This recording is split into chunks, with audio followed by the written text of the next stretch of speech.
Hello mga kaprobinsya, welcome back sa my YouTube channel. So ngayong araw na ito mga kaprobinsya is grabe talaga ngayon ditong lakas ng hangin at lakas ng ulan. So kahapon mga kaprobinsya is signal number 1 kami nung umaga. Pagtanghali mga kaprobinsya is signal number 2 kami. So ngayon is November 4. Hindi ko alam kung anong level na ngayon kami dito sa aming bayan. So ayan mga kaprobinsya, wala kami ngayong signal. Wala kami ngayong kuryente dito mga kaprobinsya kasi yung cell site mga kaprobinsya is na dinaanan ng kidlat, so nasira. Tapos yung mga yung mga kable ng kuryente mga kaprobinsya is nagsibagsakan yung mga puno ng kawayan. So ayan, nakikita nyo puno ng mga kawayan, mga ganyan.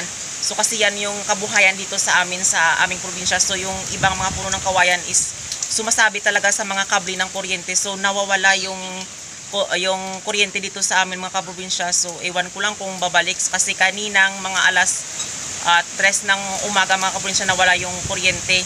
Yung signal mga kaprobinsya is 2 days na kaming walang signal. So mag-upload ako mga kaprobinsya, humahanap talaga ako ng portion kung saan yung may signal at huwag na lang dito is may pesonet. Pero kaso minsan na wala di yung mga yung wifi mga kaprobinsya. Waya nakikita nyo, grabe talaga lakas ng hangin. So lahat po dito ng level sa aming bayan is walang klase, colleges, elementarya, sekundarya, walang pasok. Yung iba yung may mga trabaho sa public, ayan, grabe lakas. Sa private, iba walang pasok mga kaprobinsya. Ayan grabe. So walang pasok. So mga kaprobinsya, ipapakita ko sa inyo yung kalagayan namin dito ngayon. So ayan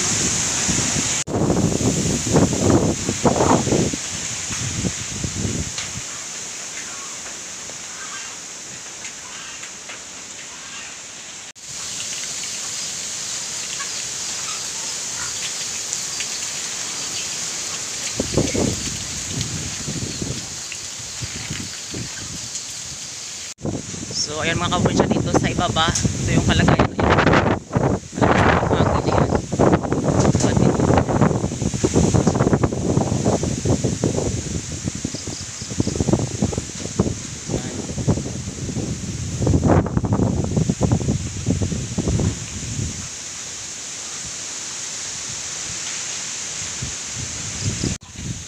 So ayan mga kaprobinsya, siguro mga 1 oras ako doon sa itaas at nakalipat ako dito na pakainin naman sila. Ayan So kasi kanina sobrang lakas ng hangin at ng ulan doon sa itaas.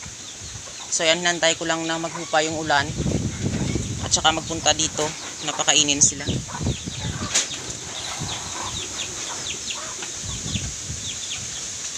Tapos na silang kumain, nalinisan ko na din.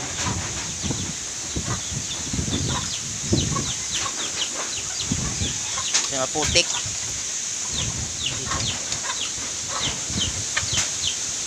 So ito yung high 4 na nilipat dito. At saka ito yung na crossbreed na na native pigs. So ayan, maganda na yung kanyang katawan. Kasi puro na yan pinapakain sa kanila, puro na yan commercial feeds. Ayan.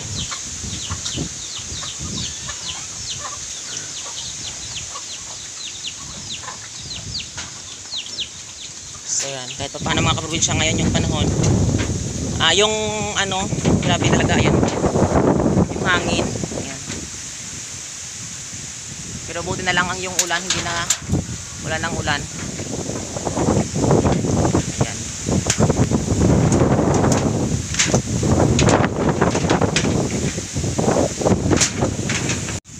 So yan mga kaprobinsya, katulad nito yan yan ang dahilan kung bakit wala kaming kuryente. Katulad nito yan nagsibagsakan yung mga puno ng kawayan, katulad nito. Ayan yan. Ayan, katulad niyan mga kaprobinsya. So kasi yung iba mga kaprobinsya is malapit sa malapit sa gilid ng ng daan. So yung kable ng ng kuryente is diyan din sa gilid ng ng tawag to, ng daan. So yung ibang mga puno ng kawayan is naaabot nila na kapag bumagsak na sila sa daanan. Yan.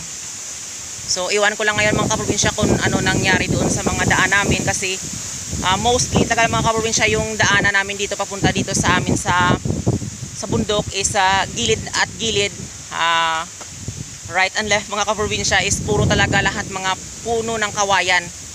So minsan yung iba kiniklearing din o nililisan linilinis yung mga kawayan na malapit sa mga kable. Pero yung iba mga kaprobinsya is makaabot talaga kasi sobrang haba ng mga ano ng puno ng kawayan na ito. Yan, oh.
So yan mga kaprobinsya, grabe talaga yung lakas ng hangin. Ayan, oh.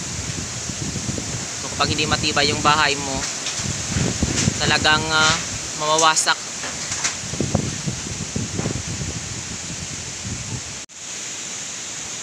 So ayan mga kaprobinsya, sa sobrang lakas ngayon ng hangin, yan yung mga yung mga bahay kailangan talagang ganyan, no? Lagyan ng ano, ng mga tawag ito, kawayan, at lagyan ng mga bato sa gilid para hindi matangay mga kaprobinsya. So kasi yung bahay is ano na mga kaprobinsya is luma na. So yan, so kailangan talaga mga ganito. So kasi sobrang lakas ng hangin, minsan yung mga ano, yung yero is matatangay talaga ng ano, ng hangin kapag walang support sa mga ganyan, o yan. Kita nyo naman sobrang lakas, ayan, o. Yan. Kita nyo man yung puno ng niyog, ayan. Parang dinuduyan, yan. Sa sobrang lakas. So yan mga kaprobinsya, so ngayon wala ngayong ulan, so pero malakas yung hangin. So yan mga kaprobinsya, so kailangan talaga natin ngayong mag-ingat at matyagan yung kapaligiran natin. Ayan. Kasi hindi natin alam kung anong mangyayari sa sobrang lakas ng hangin. So yan mga kaprobinsya, nakatakot talaga mga kaprobinsya. Lord, no? Parang wala na kami ng bahay. Nakatakot. Yan. Love you so God, Lord. Help me us. Diyos ko.